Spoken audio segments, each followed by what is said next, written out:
Here at NBF USA, we honor a new legend every episode. Long live real art.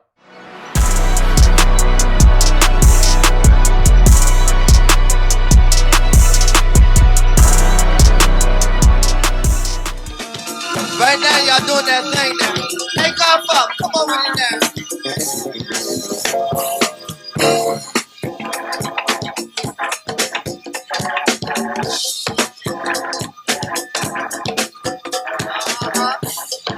What do for Papa Papa's in the house tonight?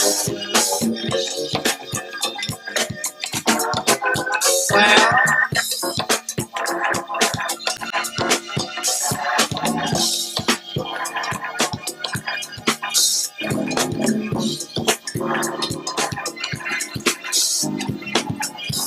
Well, wait a minute now.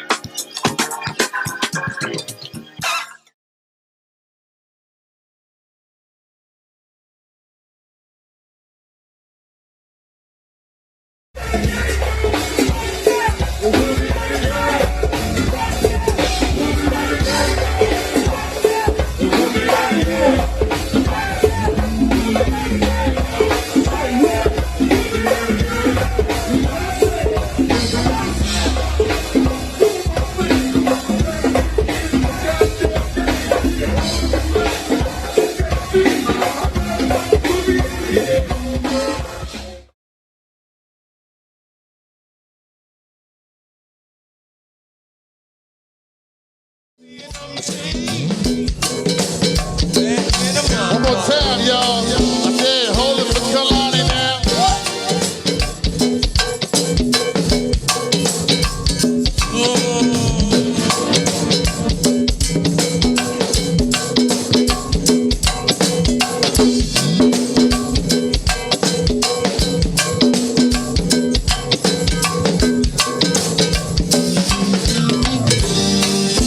Hey, ladies, I said, all I see is sexy, sexy, sexy. All I see is sexy, sexy, sexy. I said, all I see is sexy, sexy, sexy.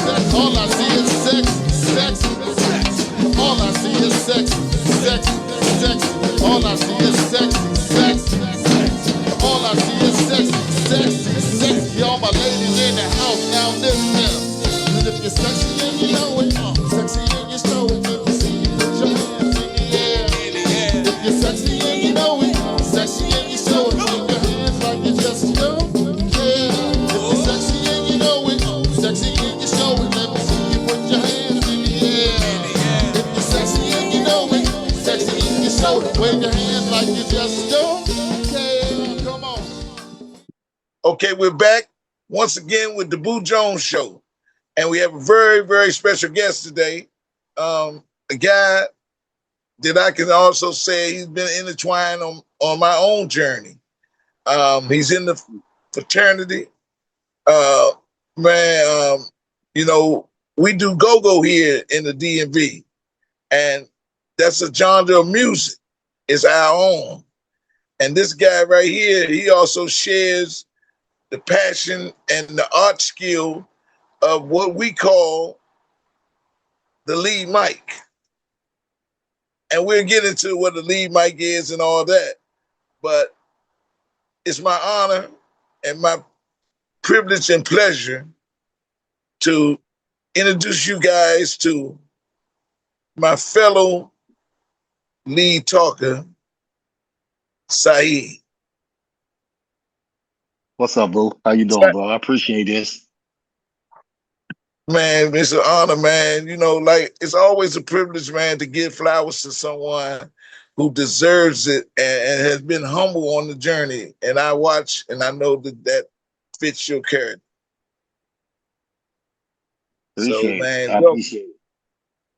Thank you. So what we're gonna do, Si, we're gonna introduce you to the world, man. That's cool.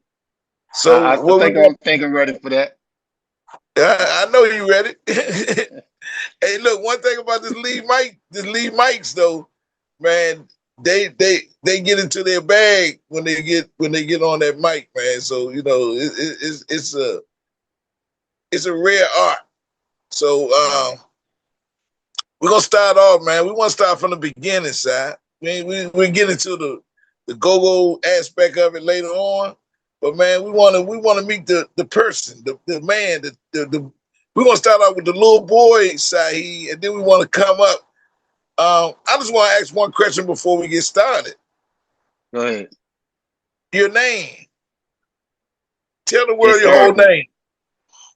Syeed Huh? Muhammad Mahdi. That's Say my it whole again. name.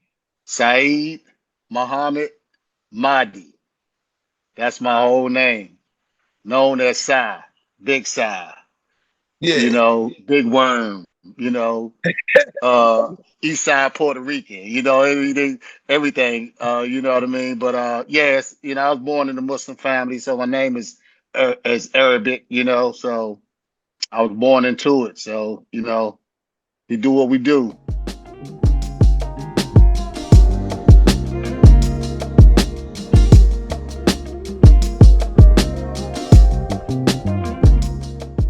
Everybody, So get past. tell us about the little you born into it. Tell us about from the kid on up. I mean, it's a lot, but of course, uh, born and raised in Washington D.C., born over at Freeman Hospital, which is now Howard University. Lived over that I remember over off of Third and U. Up until like fifth grade. Then moved over to Rosedale Street over Northeast. Went to Minor Elementary and went to Brown Junior High. And after I graduated Brown Junior High, I went moved to Oxon Hill, Maryland, and went to Oxon Hill for half a year. Came back to DC, went to McKinley for the remainder of the 10th grade year. Then went back to Oxon Hill and finished up 11th and 12th grade over there. And pretty much that's where I've been. Pretty much is in Oxon Hill after that. And Suitland for a little bit, Sea Pleasant, Fairmont Heights, but mainly Oxon Hill since graduating high school, and that's Okay, pretty much the story. so you travel a little bit as a young lad. Yeah, And we moved a lot. We I moved I see around you a mentioned lot. Fairmont Heights. You know my man, Captain Ruffin II. That's his area, Fairmont Heights and over there, Sea Pleasant.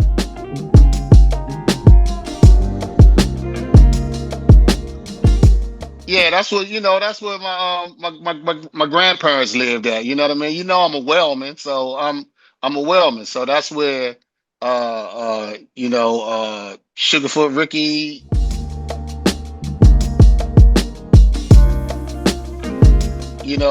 Kigo, Gogo Wally, those are my cousins.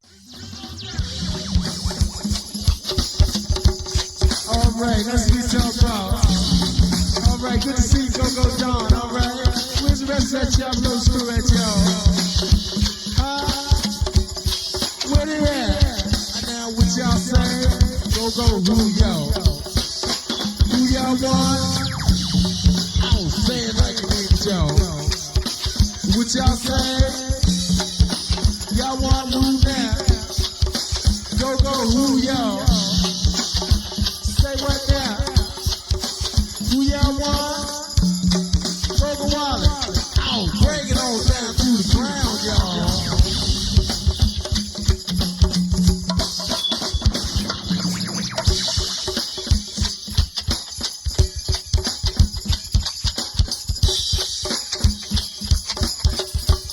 What you talking about, books? $3. Don't y'all forget about the cameraman. Think about the book back then, y'all. All right. My first cousins, Too Tall Steve, all them my first cousins.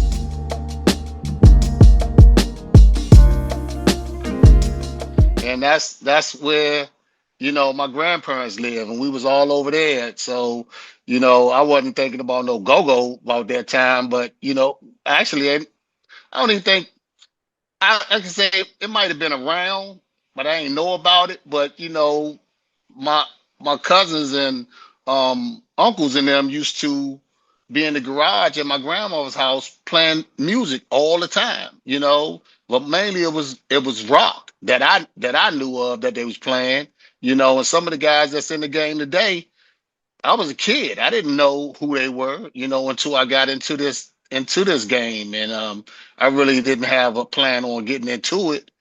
But a good buddy of mine, asked me, you know, like, about getting into a band, and I was like, and do what?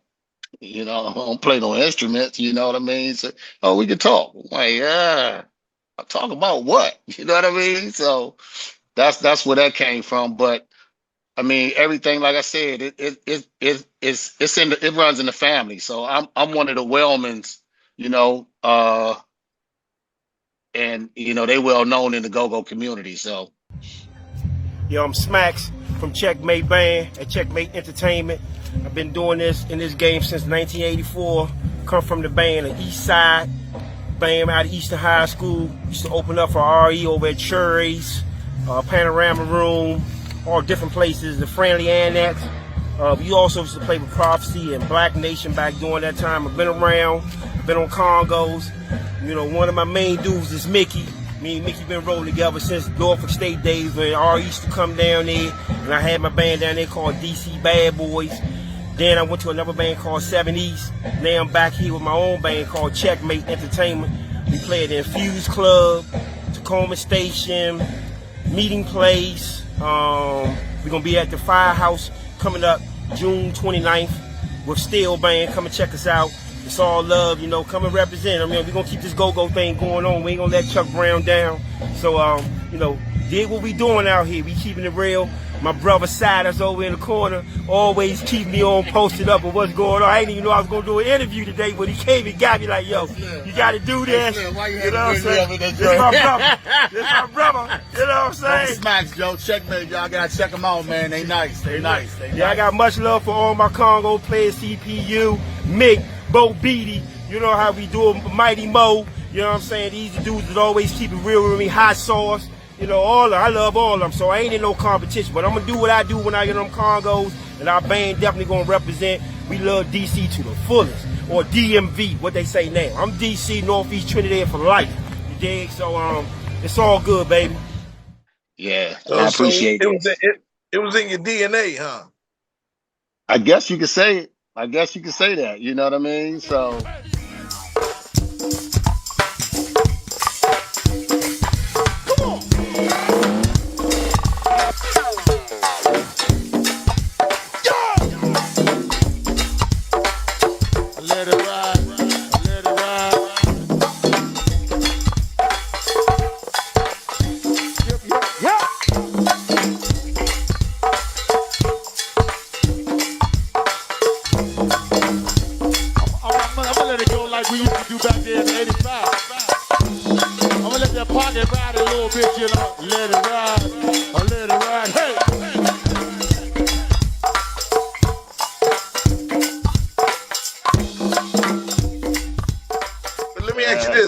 How challenging was it to move? Because I moved a lot myself, right?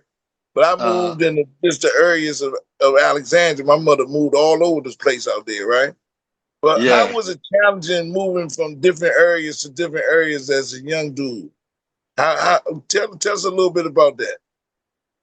Well, I mean, looking back on it, you hated moving around. You know what I mean? But they was all clean moves. You know, it was never really no issues. It was just time to go. Cause I'm actually the oldest of 10.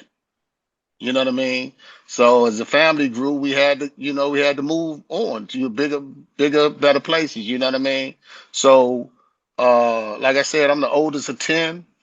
I never really had any problems moving anywhere. We got along with anybody, and actually, we didn't need friends. There was so many of us, we played with ourselves. So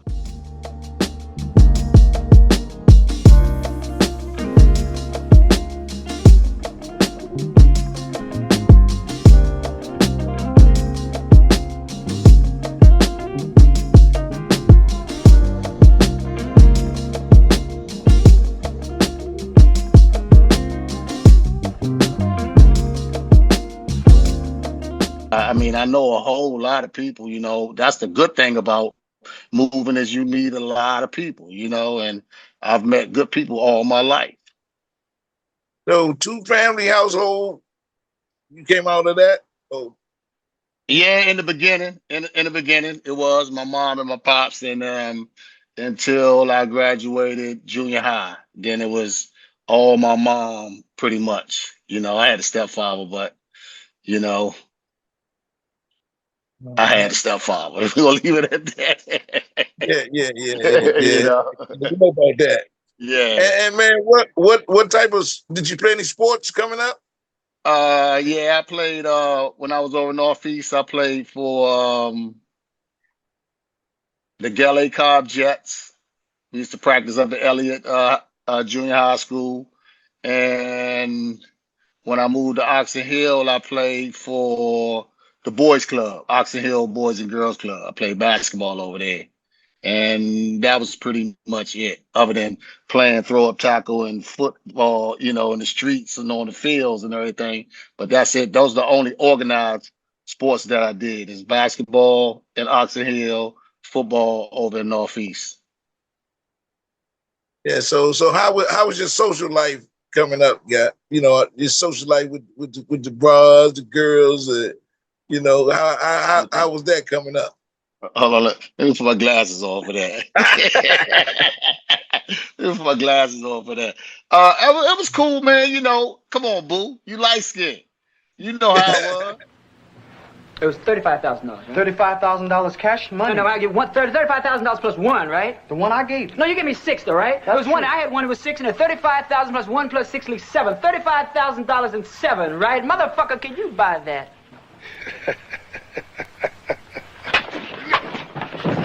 Nigga, next time you hear grown folks talking, shut the fuck up, here. You know, So we was there back then. Yeah, you know, we was light skinned, and then you know I wasn't bald. Then I had the good curly hair, you know. So you know, I was called everything. You know, red boy, yellow boy. You know.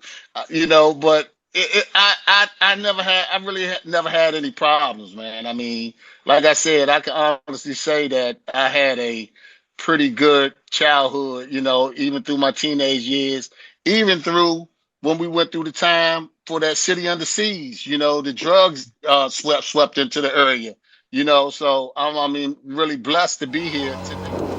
The streets are safer thanks to your calls.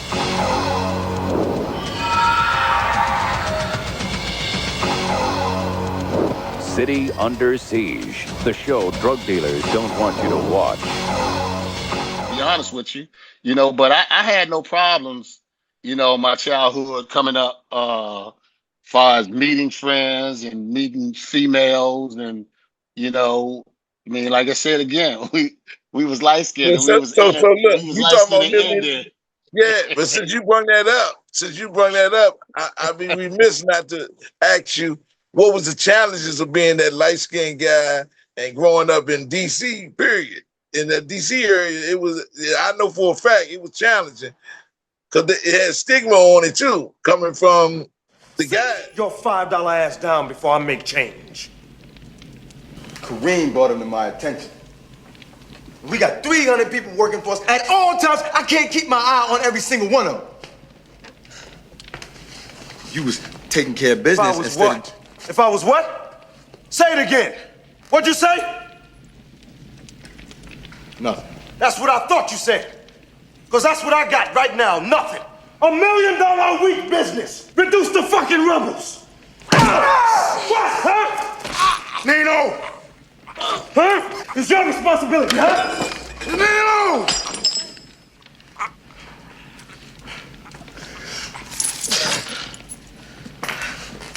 I never liked you anyway, pretty motherfucker.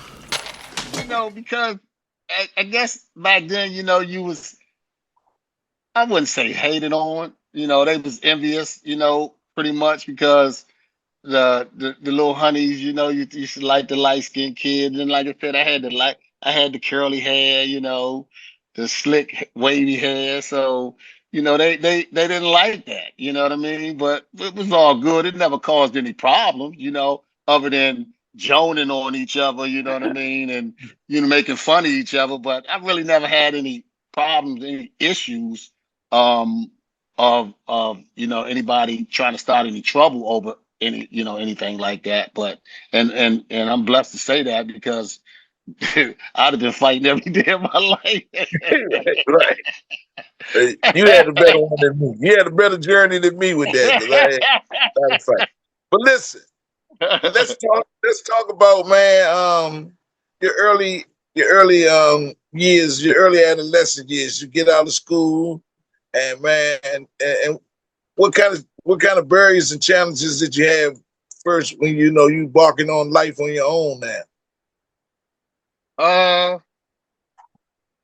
I mean,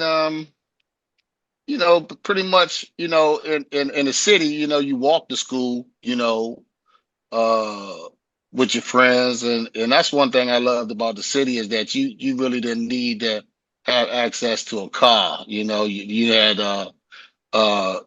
the metro and everything to go to get you wherever you needed to go. It was a bus stop there and there every corner. The bus ran all the time. But I mean, as far as going to school, I can say when I was in Northwest, I went over to the mosque school for up until the 5th grade, and that was kind of crazy because I wanted to be in public school with everybody else. Excuse me. But in the mosque, the boys went to school first, and then when they let out, the ladies came in and went, after us. And I wanted to be into that, the public school system, because it was like, everybody at once. And when we moved from Northwest to Northeast, really what got us into public school was the distance, from going to the mosque. So we finally went to public school, and it was kind of difficult because my name, I always got teased about my name, or whatever, but it never got any further than that, because it pretty much just because people couldn't pronounce it. I was called everything. They had all kinds of names because they couldn't pronounce it. So, but it didn't bother me. So, that actually made me a little stronger because, in life, everything ain't gonna be 100. You know what I mean? You're gonna have struggles. You know what I mean? So, but when I got over to Northeast in the public school, I moved over to Rosedale Street. All the people I met over there was cool. Everybody was good. We got along with everybody and really had no problem. And I guess that's how I got into, the sports thing and everything with the rec being right over the street, Rosedale Recreation, so that kind of prepped me for sports. And then we was always playing football in the street, go to the field, throw up tackle. Every now and then we'd go over and play baseball, you know what I mean? So I could say I had a pretty good adolescence, man. I really did. It wasn't a whole bunch of issues, Had a couple fights, wasn't nothing big, nothing major, and I can count them on one hand how many I had, you know what I'm saying? So You about ready over there?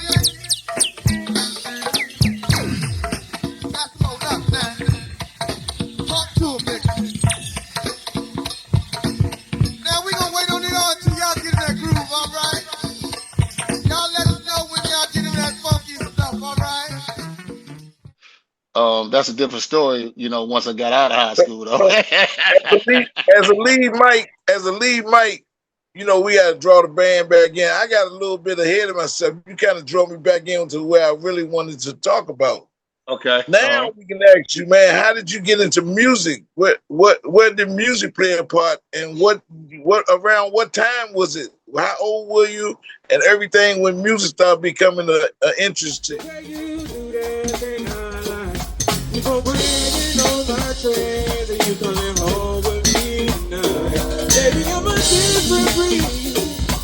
far from typical. Oh, I love it when you make me dance. Make me listen when you say my name.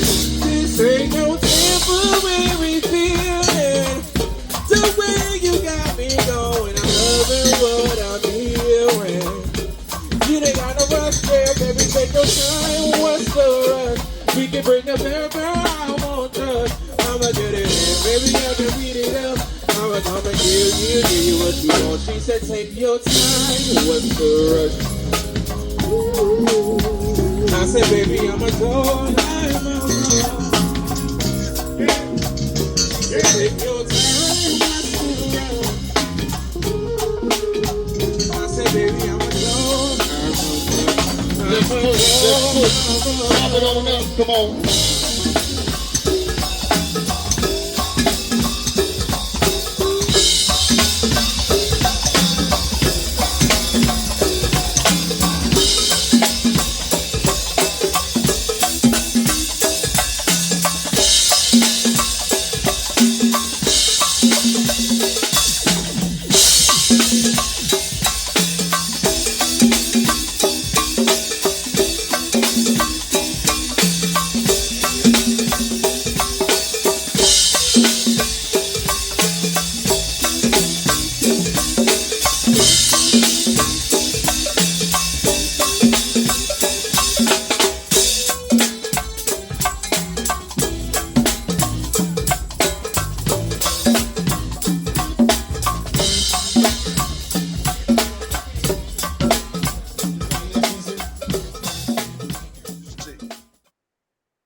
You know, that's a good question. You know, that's a question that nobody ever asked. They always ask me how I got into it.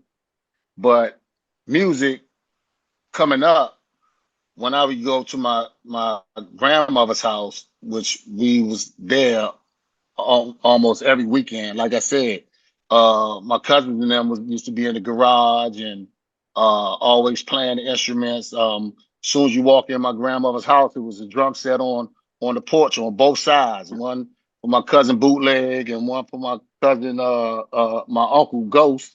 And you know, used to mess around on them, you know, mess around on the drums. The only thing was both of them was left-handed. So you really ain't messing with them too much because you would have had to switch them around and all that stuff. So and then, you know, my aunts and them, that's all they did was put music on and just dance in the living room. So I was always around music.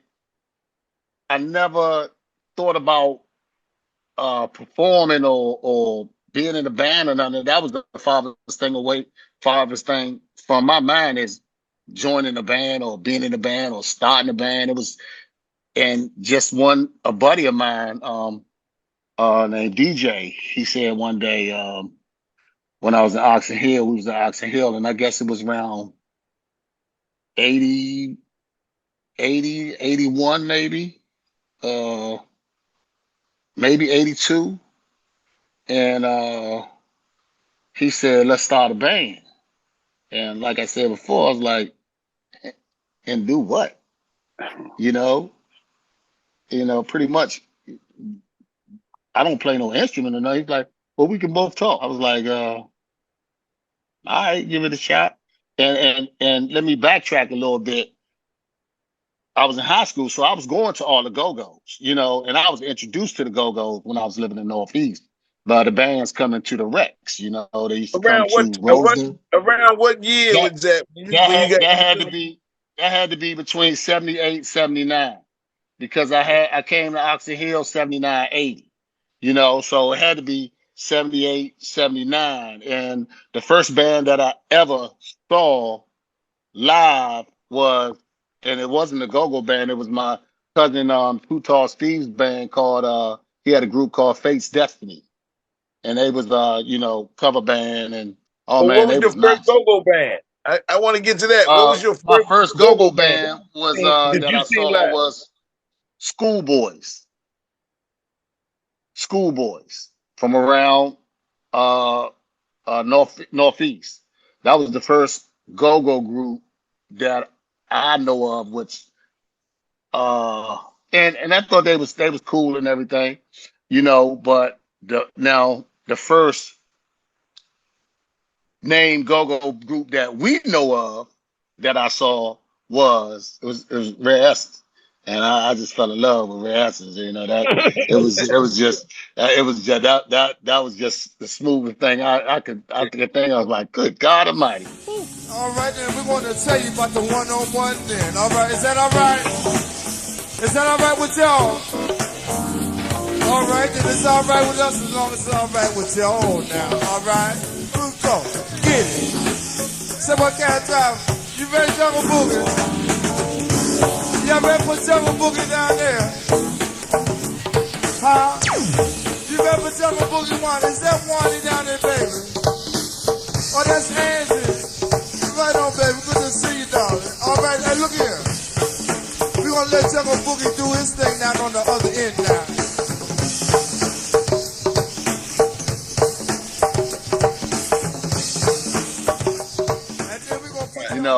So then I started, we all with the boombox. If I was going to a go-go, I had to record, you know what I mean? So, but I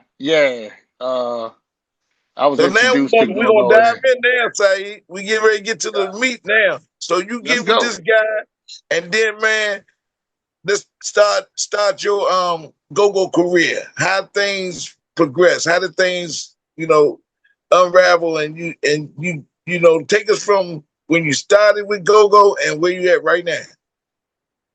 All right. Take us on the journey. Take us on the journey real quick. All right, my like I said, my buddy DJ, he asked me, he said, let's start a band. And I agreed, okay. After he said we can be talkers. I was like, okay. So we started a band. It was called Omega. Slim Jim was over there with me. That's why me and Slim Jim go way back. Rick Hemingway from E Foots and Friends, he was over there with me. Who else I had over there?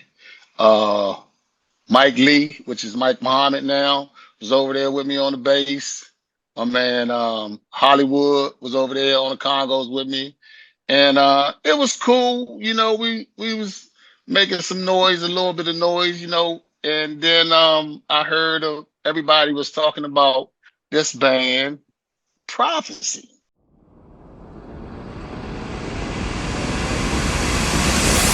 Daydreaming and I'm thinking of you. Daydreaming and I'm thinking of you. Daydreaming and I'm thinking of you. Look at my mind.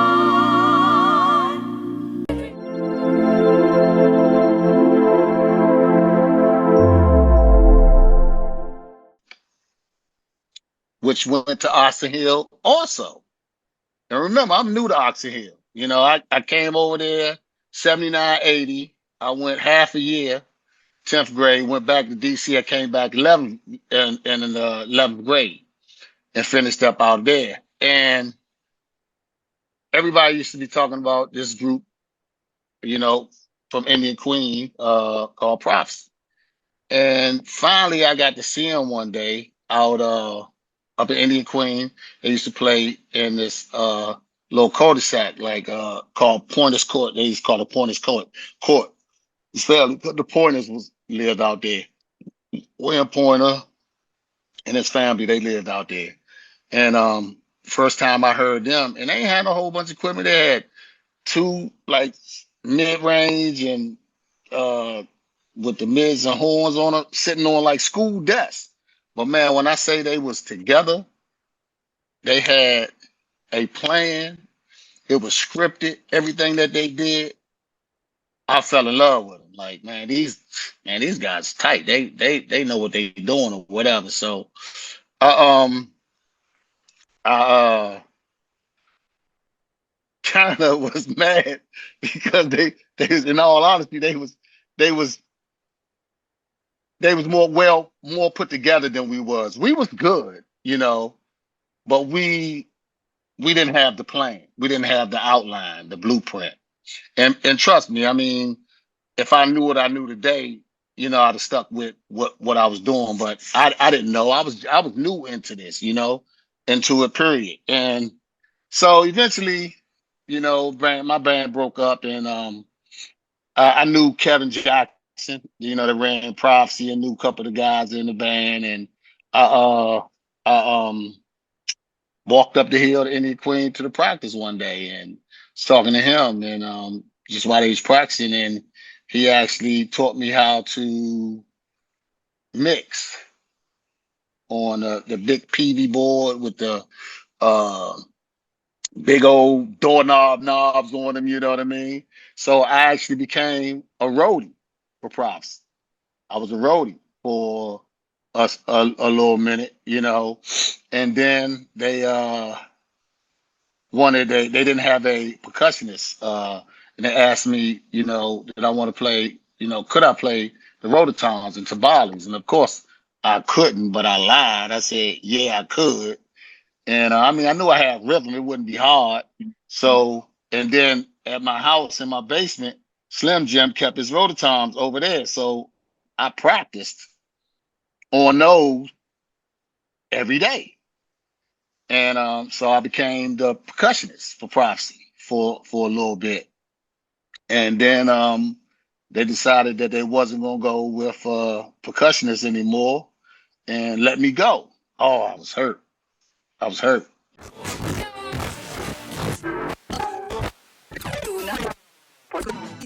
But here's what it is. And then I guess few months after that or later, another buddy of mine named Keith Briscoe came to me and said Prophecy asked him to play percussions for him. And I could have been salty, like, well, why they ain't ask me to come back or whatever, you know what I mean? And he was like, what should I do? I said, do it. Do it, man. Go ahead and do it. They like that.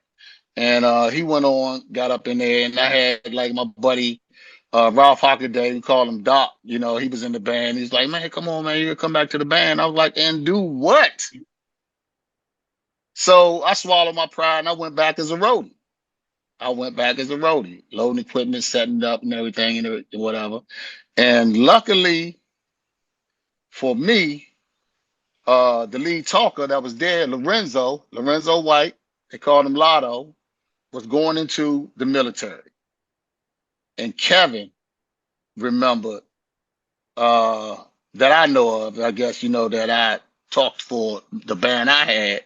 And then I found out a few years later that my man Doc and them was telling him to pick me up. I didn't know that. I didn't know they had influence over that. And he came to me and asked me that I think I can handle the lead talking job. And of course I said, yeah.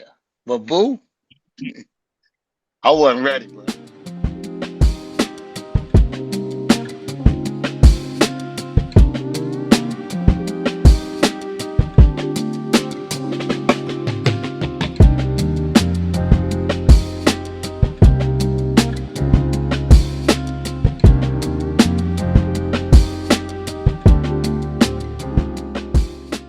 Right. I thought I was, but I wasn't ready. I can honestly say I wasn't ready. I practiced, and of course I had to practice what they were already doing and stuff, and I knew most of the material. I've been around them, but being on that lead mic with something that it was a machine. It really was a machine. Everything was scripted, which is good. You got to have a script. You can go off script all you want, but as long as you stay within the guidelines. And my first show, man, I must have put Howdy Doody on display 100 times just because I was kind of lost. And that was my out. You know what I mean? But as we went on, because I had to find my niche with them because I was used to running my show. But I wasn't running this show. I was part of a group. You understand what I'm saying?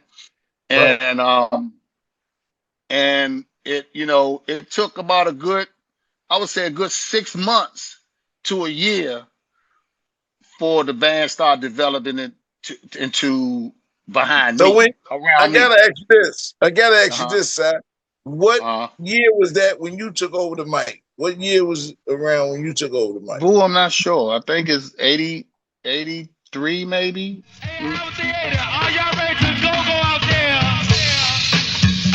Hey, Money Man, you ready to go, big brother? 83, 84 maybe. Go Kevin on top of things, all right. Big brother Wing and the Two Pleasure Crew, y'all. The Wild Place Crew, big brother. I got you, big brother. I give a big brother Clemens and the Wild Place Crew, y'all. And the PC Groovers. I say what now, Jimbo? Up, Pleasure, come to boogie. Say what now, Three Strikes, Kelly up, Street Pleasure, y'all. And the big brother go, get me up, Sea Pleasant now. And the big brother Polo of Sea Pleasant come to boogie. And now listen, and now we come to play, y'all. And we gonna watch y'all do y'all thing. I say we come to play. We gonna watch y'all do y'all thing. We come to play, y'all. We come to watch y'all boogie down. I say we come to play for only. We gonna watch y'all get on down. Good foot. Get on down now. I say what now? Get on down. While I play, big brother. That I really don't know because I'm trying to think. I don't think I was still in high school then, and I graduated in '83. So it could have been the last, my last year of high school. So probably around 83, 84. It had to be around there, 83, 84, So or let me 84. say this. So y'all, let me say this for the viewers. Y'all Uh-huh. see why we giving this man his flowers? Now, I'm not even got to the point where me and him met and how long me and him been on the journey together. But y'all see why we Yeah. giving this man his flowers, man.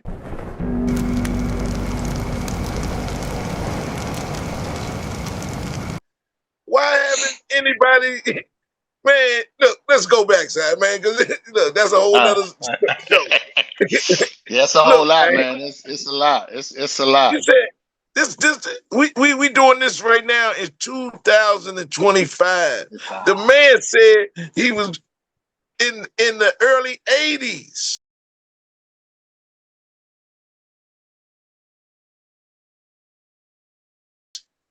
Yeah. Let's go, man. And look, Side. So you've been with the band, and did you go in and out a little bit with the band after you start lead talking, or you stayed consistent? No, once I started lead talking, I stayed. I stayed with Prophecy until, excuse me. I stayed with Prophecy until maybe 89. I mean, 80, between 88 and 89, when the band decided to stop, performing as a group. So decided to take a break, put it that way, and just never came back together. And life went on. I went and played with Mike Hughes for a minute, and it was a quick stint with AM/FM. I did maybe two or three shows with him, on the lead mic. But that didn't last. It just wasn't the same for me anyway. You know what I mean? And of course, I went out, got married, had kids, and it was like I was out of go-go, out of music period for like 13, 14 years, maybe longer, maybe 15 years or so. And I got divorced, in 2008, 2009. And I did a project, me, Doc Spencer. With the Blenders. This my man Rock and Ron from Prophecy Band right here. Yes, sir.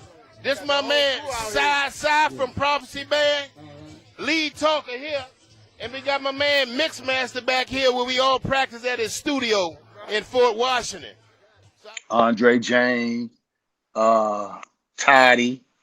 We did a project, I think we called it Swagger, where it was half of Prophecy members, half of Air Raid members, and we did a show. And that pretty much got me hungry for it again. And I missed it. Like, you know, I missed it. Yes, sir. Come on. Yeah.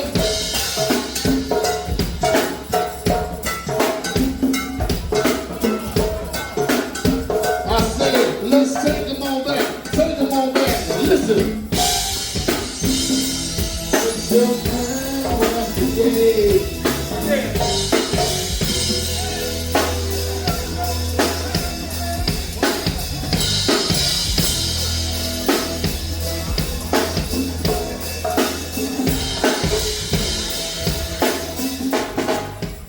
So I called Jimmy and was like, you know, what about, you know, let's try and get the band back together. So I tried to get he said, if you can get them, you know, I'm down, whatever. And so I reached out to as many of the original members that I could reach out to. And, you know, pretty much everybody was doing their own thing now and wasn't interested, you know. So a lot of people thought I was joking, you know, trying to put it back together. So I just this when you get ready to come in. So I put it together and I just put some guys together and went into the basement, knowing that these guys that I went going into the basement with was not going to be there down the road. I knew that. But I had to get in the basement to let people know that I was serious about getting this thing back going. And that was at Mixmaster's house. And that's where I met you. That's where I met you when I was practicing over there. I did not know that we basically started this together and we was all mixed during that time. Yeah. That's where I met you. We came in, we used to come in after y'all. We used to come in. No, y'all came. Matter of fact, y'all came in after us. Am I right? Yeah. Yes, that's right. That's right. Because Shady Groove was in there before us. Yeah. Steve and them was in there before us. Yeah. Then we came in, and then y'all came in. Because that's how I met Steve. That's how I met Steve over there with Shady Groove, you know, but that's a whole different story. We're gonna leave that. We're gonna leave that alone right there. But that's how I met Steve over there, you know, and like I said, that's how I met you, because y'all would come in after us, and you know, me and you got to kicking it and talking and, you know, throwing some ideas together and pretty much working with each other as much as we could, you know what I mean? Because we was both busy at the time. So I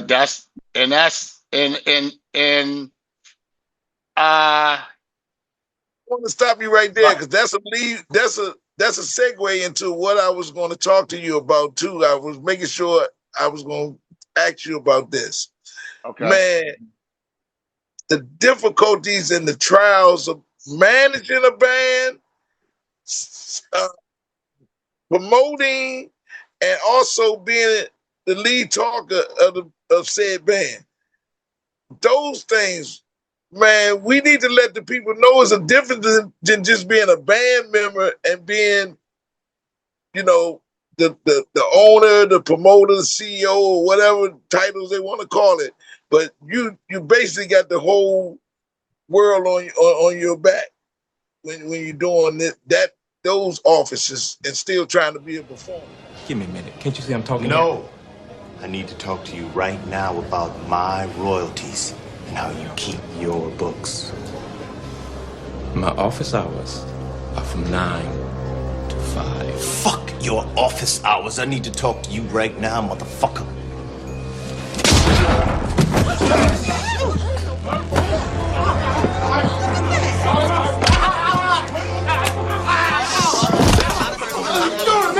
Excuse me, lady. Yeah.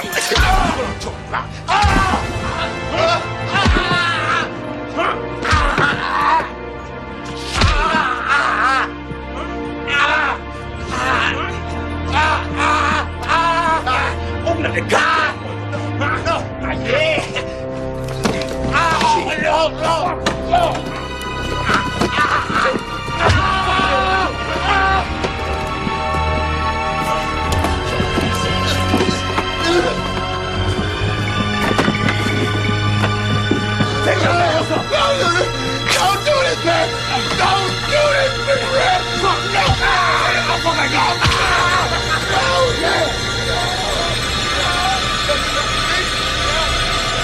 What about my books? What you want to talk about? Nothing, please. I said nothing. Nothing. What you want to talk about? Nothing, please. Let me up. Give me one.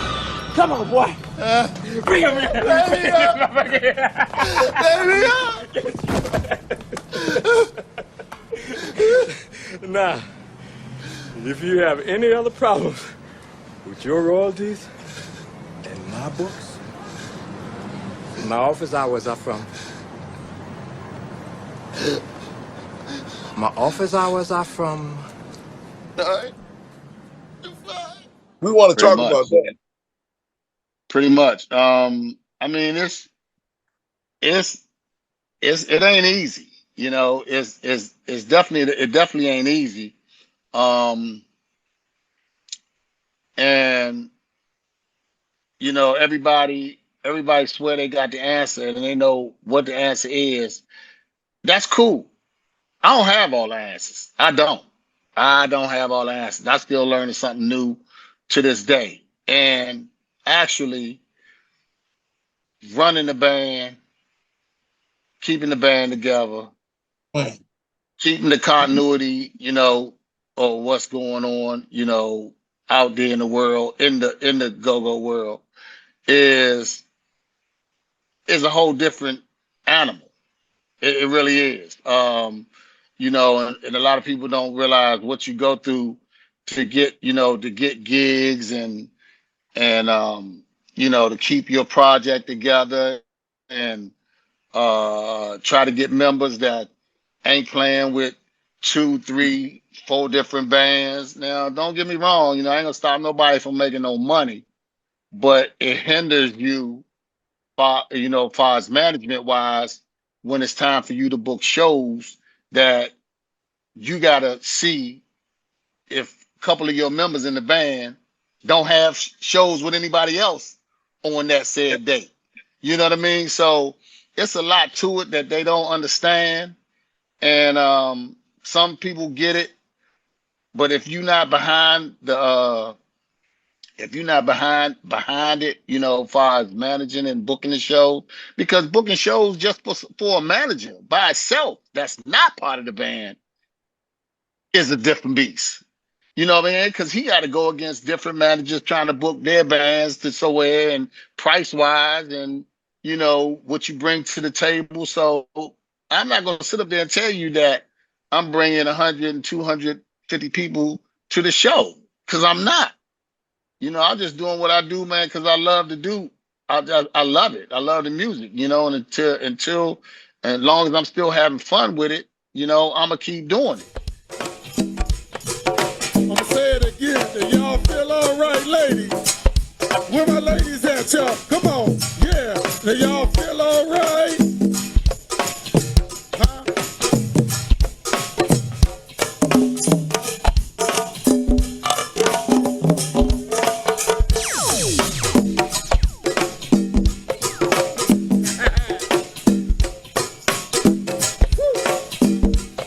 I love it when they do that old school shit together. You like that, Dre? We ain't come to play.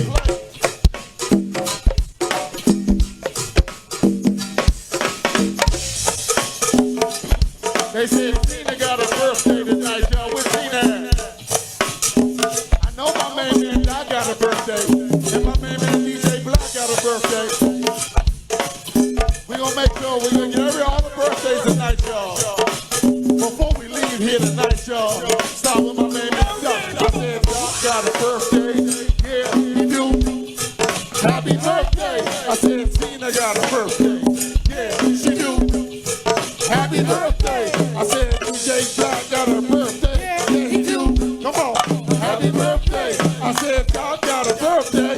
Yeah, he do. Wait a minute, wait a minute, wait a minute, y'all.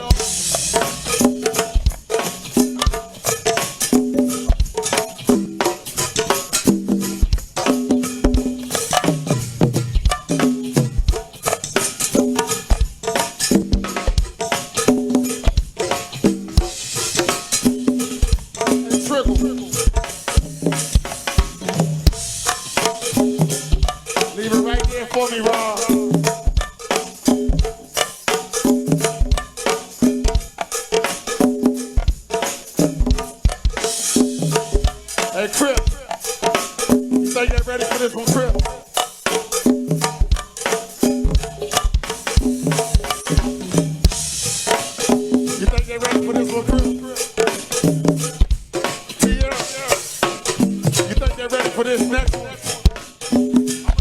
way back.